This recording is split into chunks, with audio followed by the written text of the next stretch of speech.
Hey, real quick, I wanted to do an audio test between the audio on the Canon G7X, which I'm shooting on right now, and these recorders and this microphone. There we go. This is the Zoom H1. I've used this recorder in the past. It's very good. A couple of quirks about it. One you have to be very careful with is I've made the mistake in the past of leaving the battery in it for too long, and it kind of just fried. Like the battery started corroding, started blowing up or whatever, and eventually wound up frying or corroding the motherboard on this, and cleaned up the motherboard, stopped working. But so it's just something to be cautious of. Don't leave the battery in there for too long. So lately I've just been recording, do whatever I have to do, remove the battery, and it's been fine.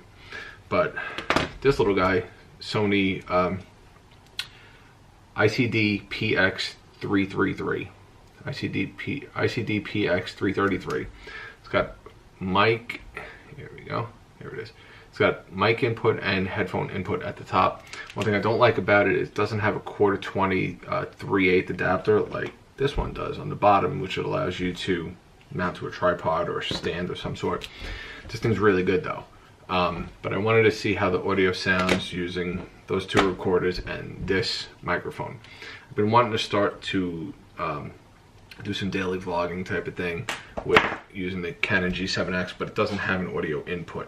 And the audio on it, it's actually pretty good for a point and shoot, but it's what is that? You're kind of limited. You know, you go out in wind, it's got very small microphone input. You've seen guys like Casey Neistat and others put like those kind of like the pieces that come off of this type of thing on top of the microphone. I'm really not in favor of hot gluing the top of my camera, and so I'd rather use an external recorder. So I'll show you all the pieces. I'll send links to everything, or I'll include pictures too of what I'm gonna how I'm potentially gonna use this on top of the GorillaPod that I'm shooting on right now with the G7X. But real quick again, this dead cat comes with the Rode Video Micro, and it's you know, purpose of a point and shoot may seem a bit awkward, but I'll do a wind test with this one day just to see how it sounds in heavy wind and stuff, riding or something like that, or car or whatever. But it's pretty big, you know. Yeah, perspective, size of my face, this thing, you know, it's pretty big.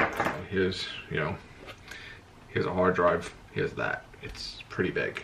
I didn't want to turn my hard drive over here. Here's my phone. Yeah, it's pretty big. But anyway, main purpose of this video is an audio test. So I'm going to put this essentially right next to the G7X, pointed upward toward me. And then I'm going to connect this. First, I'm going to do this to the Zoom H1. All right.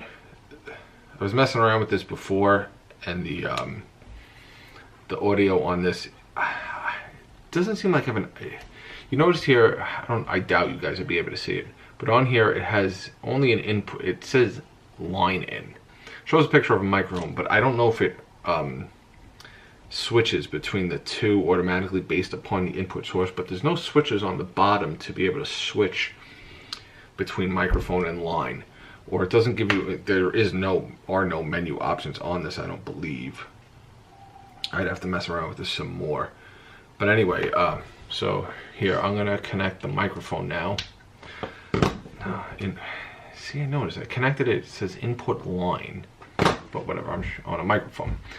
I'm raising the input level to 90. Sorry if it's on 91 right now. So the mic input volume is right now. I'm on the Zoom H1. Now it's pointed toward me. Now right now I'm on the Zoom H1, and the input volume is set on 91. I never really like to max out my volumes. Obviously, it's not a good thing to do. You get distortion and stuff. But again, here's the audio G7X. Switched it. It's on, again, right now the audio is coming from the G7X. Now I've switched the audio to the Zoom H1.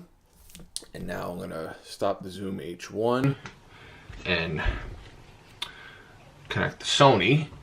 I'm not modifying the position of the microphone, I'm just changing the recorder.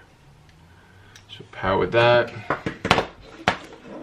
connecting it to the Sony, and right away, I really like that about the Sony. As soon as you connect it, it gives you the option for the type of input you want to record. And I'm selecting mic in, and you don't have any options on the Sony to modify the input volumes or anything like that. There is one volume knob on the Sony PDX, and I believe it's for the output volume because you can preview it and it has a little speaker on there.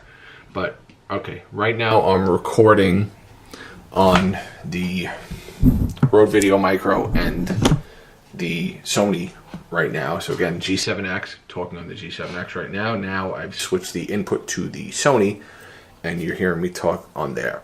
I've always been pleasantly surprised with the Sony. In the past, like I said, the biggest drawback of that is there's no quarter 20 3/8 adapter to attach to a tripod or some type of camera equipment, and it's the only drawback about it. It really does kind of suck, because if you're at an event and you want to record from a DJ speaker or something like that, you know, usually typically you could place them on top of them or something like that, that's fine. But if you want to have it on a camera, you could pardon the door over there making all the noise, it's wind blowing it open. Again, I'm still talking on the Sony, and the only thing that kind of sucks about it, like I said, is that quarter 20 3/8, and it's always nice to have that flexibility to be able to attach it with peace of mind to a quick release or, you know, stand of some sort.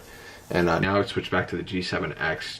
Pardon my rambling, but that's my only frustration with the Sony one is I'm not in favor of really like using double-sided tape of Velcro and attaching a quick hot shoe to there and then attaching that to another piece of equipment.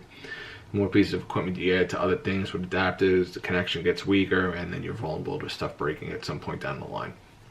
But let me see, you know, but that's the test between 3 audio inputs. Again, that's still, now I'm back on the Sony. I've stopped that. Now I'll put it back to the Zoom H1, and all right, back on the Zoom H1 right now.